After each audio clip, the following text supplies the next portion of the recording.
অপেক্ষার পালা শেষ। অবশেষে বাংলাদেশে আনুষ্ঠানিকভাবে শুরু হলো স্টারলিংক ইন্টারনেটের পথ চলা। উচ্চগতির এই ইন্টারনেটের মাধ্যমে দেশের তথ্য প্রযুক্তি খাতে নতুন দিগন্ত উন্মোচিত হতে যাচ্ছে। স্টারলিংকের মাধ্যমে প্রিমিয়াম গ্রাহকদের জন্য উচ্চমানের এবং উচ্চগতির ইন্টারনেট সেবা প্রাপ্তির টেকসই বিকল্প তৈরি হয়েছে। সরকারি অফিস আদালত থেকে বেসরকারি প্রতিষ্ঠান সবখানেই এই ইন্টারনেট ব্যবহার করে গ্রাহকদের সর্বোচ্চ সেবা দেয়া হবে।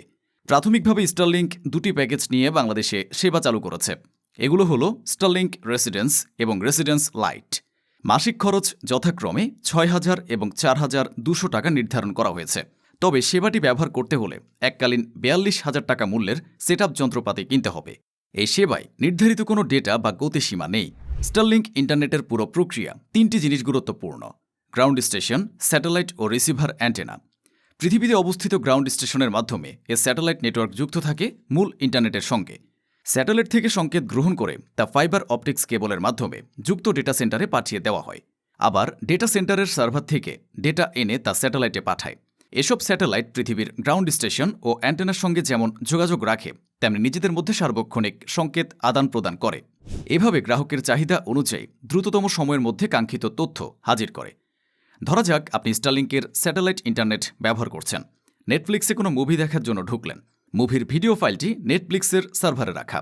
মুভি দেখার জন্য প্রতি মুহূর্তে ওই সার্ভার বা ডেটা সেন্টার থেকে ডেটা আসতে হবে আপনার ডিভাইসে।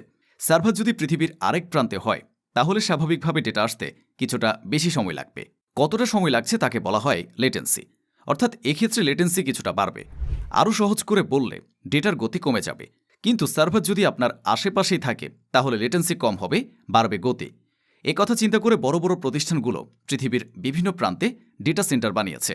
স্টারলিংক ইন্টারনেটে যুক্ত গ্রাহক কোন তথ্যটি চাচ্ছেন এবং সেটি গ্রাহকের চেয়ে সর্বনিম্ন কত দূরের সার্ভারে আছে তা হিসাব করে দেখে স্যাটেলাইট। গ্রাহকের কাছ থেকে স্যাটেলাইট সংকেত যায় গ্রাহক অ্যান্টেনার মাধ্যমে।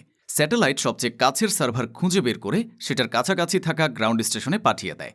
এরপর গ্রাউন্ড স্টেশন দ্রুত সার্ভার থেকে ডেটা সংগ্রহ করে পাঠিয়ে দেয় স্যাটেলাইটে। তারপর স্যাটেলাইট থেকে আসে গ্রাহকের অ্যান্টেনায়। এভাবে দ্রুততম সময়ের মধ্যে ডেটা ট্রান্সফার করতে পারে স্টারলিংক ইন্টারনেট। প্রতিষ্ঠানটি দাবি করছে এতে ডাউনলোড স্পিড পাওয়া যাবে ২৫ থেকে ২২০ এমবিপিএস। তবে গড়পড়তা এটি ১০০ এমবিপিএস এর আশেপাশে।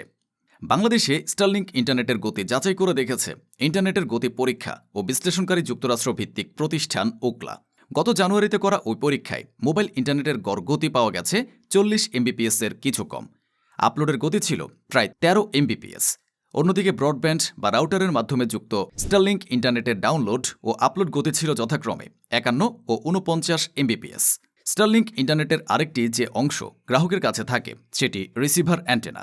স্টারলিংকের ইন্টারনেট সংযোগ ব্যবহার উপযোগী করে রিসিভ করার জন্য গ্রাহকের বাড়ি বা অফিসের ছাদে খোলা স্থানে এটি বসাতে হয়। চৌকো ডিশ আকৃতির এই অ্যান্টেনা সরাসরি খোলা আকাশের দিকে তাক করে রাখলে স্যাটেলাইট থেকে আসা সংকেত সহজেই রিসিভ করতে পারে।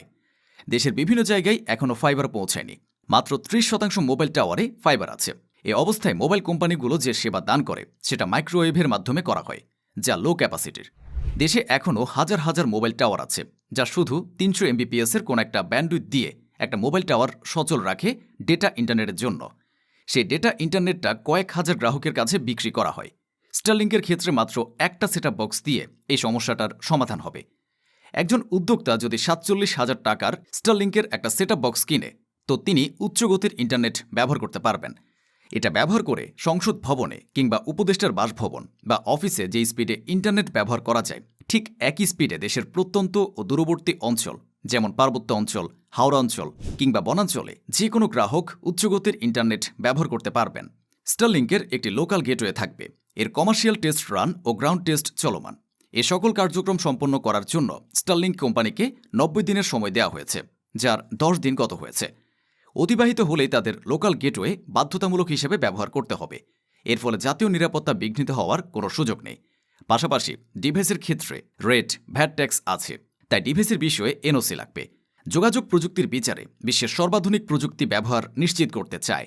আর এক্ষেত্রে স্টারলিংক হতে যাচ্ছে যুগান্তকারী পদক্ষেপ।